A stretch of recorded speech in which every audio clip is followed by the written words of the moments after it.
દરિયાકાંઠે ધસમસતા પ્રવાહ વચ્ચે રેસ્ક્યુ પણ કરવામાં આવ્યું હતું।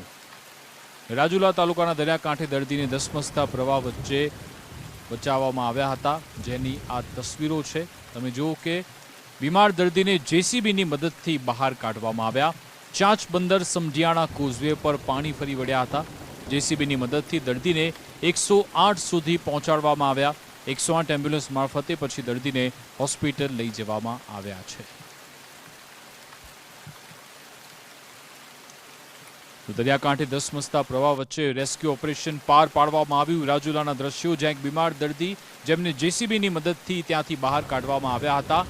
ચાંચ બંદર સમઢિયાણા કોઝવે પર પાણી ફરી વળ્યા હતા, જેના કારણે આ સ્થિતિ। બીમાર દર્દીને જેસીબીની મદદથી બહાર લાયા અને 108 સુધી પહોંચાડવામાં આવ્યા હતા। 108 એમ્બ્યુલન્સ મારફતે પછી દર્દીને હોસ્પિટલ લઈ જવામાં આવ્યા, ત્યારબાદ તેમની સારવાર કરવામાં આવી હતી। તો અહીંયા સ્થાનિક લોકો પણ લોકોની મદદે આવી રહ્યા છે। લોકો ખભેથી ખભો મિલાવી આ પરિસ્થિતિનો સામનો કરી રહ્યા છે। જો કે હજુ પણ